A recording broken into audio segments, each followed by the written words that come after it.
대법원에서 징역 12년형을 확정받은 술에 취해 사물 변별 능력이 없었다는 점을 이 시점에서 전과 17범이었던 항소를 하지 않았고요. 왜 안 한 거야? 조두순 거세! 조두순 사형! 조두순 거세! 쇼처럼 비춰지는 게 되게 좀 우려가 되긴 하더라고. 그럼에도 불구하고 보도를 하고 그런 이유는 피해자 감독에게 사과할 여유가 있습니까?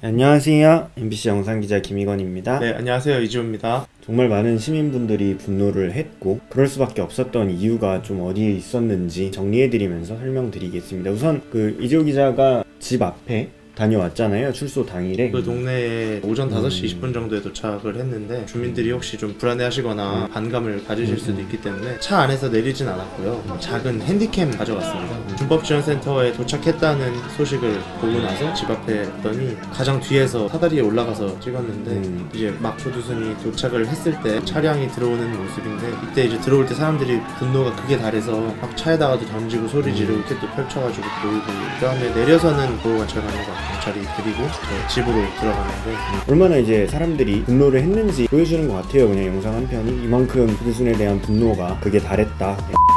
그 천인 공로할 잘못에 대한 분노도 있지만 사실 이 사람이 저지른 그 죄질에 비해서 턱없이 가볍다고 느낄 수밖에 없는 그 12년이라는 형량 때문이기도 하거든요. 2008년에 이제 사건이 발생을 하고 법원이 판결을 내리고 해가지고 한번 정리를 해봤습니다. 한번 보고 오시겠습니다.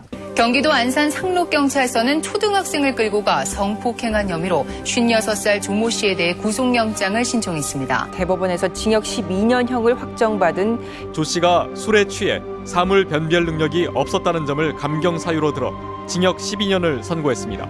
인터넷에서는 처벌이 너무 가볍다면서 법정 최고형을 선고하고 피해를 보상하게 하라는 청원운동이 시작됐고 조두순 씨를 청송 제2교도소에 수용했다고 밝혔습니다. 재판부는 검찰이 피해자를 보호해야 할 의무를 위반했다고 판단했습니다. 국가는 1,300만 원을 배상하라고 판결했습니다. 결국 조두순은 출소합니다. 재범 위험성이 매우 높은 것으로 나타났습니다.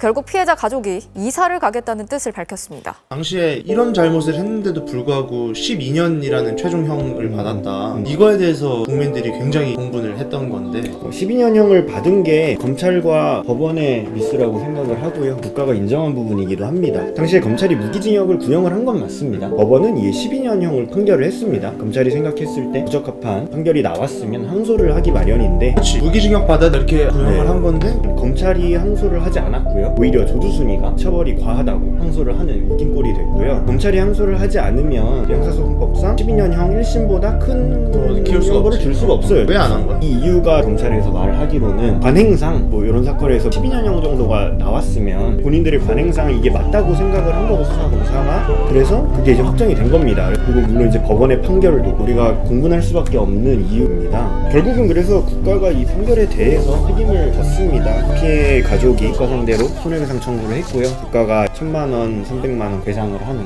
피해자분들이 만족할 수 있는 책임은 아니었겠다고 저는 생각을 하지만 근데 이 사건이 처음 저지른 범죄가 아니라 이 시점에서 전과 17범이었던 사람이거든요. 전과 18범인 거잖아요. 이제는 1983년에 이미 강간을 저지른 전력이 있고 1995년에 폭행 살인을 저질러서 감옥에 갔다 온 적이 있는데 그때도 술 마시고 저질렀다고 2년으로 깎아준 거지. 이번에도 술 먹고 해가지고 또 깎아준 감형이 된 거잖아요. 그 소리야. 술 먹고 할 말이 없습니다. 할 말이 없고 영국인가에서는 술 처먹고 하면은 더 오히려 중형을 때린다고 하던데 근데도 어쨌든 현행법상으로는 이 사람을 더 가둬둘 수 있는 법이 없고 그냥 그쵸. 일명 조두순 감시법이라고 하는 전자장치 부착 등에 관한 법률 일부 개정안이 통과가 올해 되긴 했습니다. 학교 근처에 통학시간에 가지 말고 1대1로 하고 전자발찌 부착을 더 하고 이런 내용들인데요. 사실 이게 중요한 거 아니잖아요. 조두순 못 잡는 조두순법이라고. 맞습니다.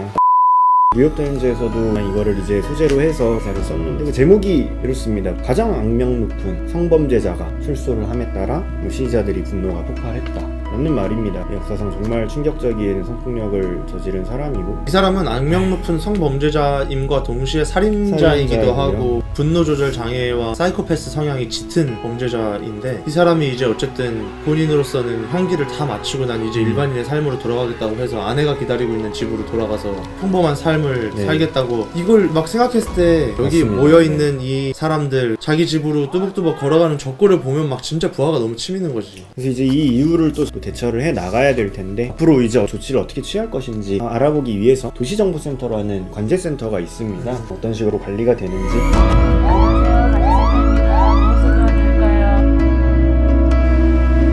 이상한 행동을 좀 감지하는 시스템은 아직 개발은 좀 안 되어 있고요. 다만 기존에 이제 6개소 회전형 CCTV만 설치가 되어 있었는데요.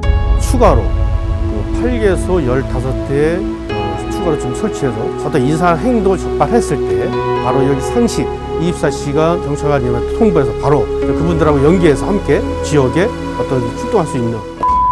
조두순 한 개인이 출소하는 거를 빅 이벤트처럼 보도하고 유튜버들도 뭐 어떻게 개인적으로 보복을 하겠다, 응징을 하겠다 뭐 이런 약간 쇼처럼 비춰지는 게 되게 좀 우려가 되긴 하더라고요. 그럼에도 불구하고 보도를 하고 그런 이유는 이게 조두순 한 명의 문제가 아니라 이 일을 계기로 현행 법이 어떻게 돼 있는지, 일반 시민들을 지킬 수 있는 제도를 어떤 걸 더 마련해야 되는지 다시 한번 생각해 볼 수 있는 계기가 됐으면 좋겠다는 생각에서 오늘 또 카스테라를 만들어 보게 됐습니다.